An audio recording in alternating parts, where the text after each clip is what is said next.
23, he said, behold, I go forward to the east, but he is not there. I go backward to the west, but I cannot perceive him. To the left or the north he turns, but I cannot behold him. He turns to the right hand or the south, but I cannot see him. But he knows the way that I take, and he pays attention to it.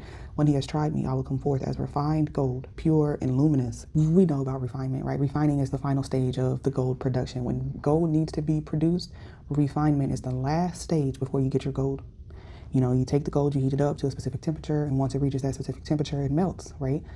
The metals and everything else that is mixed with it, it separates. The gold sinks to the bottom. And that may be where you're at. You may have sunk to the bottom, the bottom of the barrel. The heat has gotten so hot that you feel like you are at rock bottom. But just know that refining is removing the impurities. The heat is smelting. It's the process used to refine. So you can't refine something without heat, without that pressure, okay, without that fire. And then it comes out purified. And then it comes out to the final product that it's supposed to be. And then it comes out as pure gold. And just know that if you are in that refiner's fire, if you have separated, if you have hit the bottom of the barrel and everything else is not supposed to be in you, you know, it's floating at the top, and you feel like you have kind of hit a place where you just, I don't want to be here, bro. If I had a choice, I would not be here. Just know that a refiner cannot let the fire get too hot. It has to reach a specific temperature.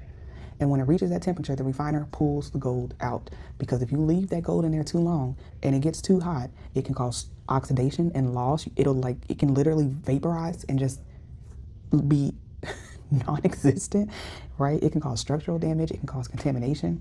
So just know that if you are being refined by God and you feel like you have hit the bottom, he's not going to let it get too hot. It may feel hot already. It may feel like it's already too hot, but just know that there's a certain mark. There's a certain threshold that God has set, and he's not going to let it pass that. And as soon as it hits exactly what it's supposed to hit, he's going to pull you out. And you will come out refined, and you will come out as pure gold, and you will come out, as Job said, pure and luminous, refined gold. Malachi chapter 3.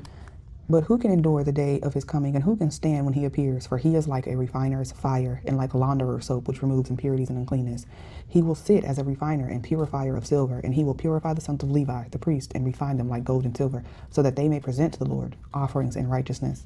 Zechariah chapter 13, verse 9. And I will bring the third part through the fire, refine them as silver is refined, and test them as gold is tested. They will call on my name, and I will listen and answer them. I will say, they are my people, and they will say, the Lord is my God. So God said, I'm going to bring them through the fire. I'm going to refine them. I'm going to test them, and they will call on my name, and I will listen to them, and I will answer them. As soon as it hits that threshold, as soon as it hits the mark that God has said, he is going to pull you out. He says, I will listen, and I will answer, and I will say, they are my people, and they will say, the Lord is my God.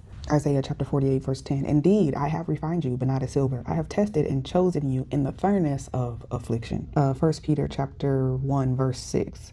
In this you rejoice greatly, even though now for a little while, if necessary, you have been distressed by various trials, so that the genuineness of your faith, which is much more precious than gold, so your faith is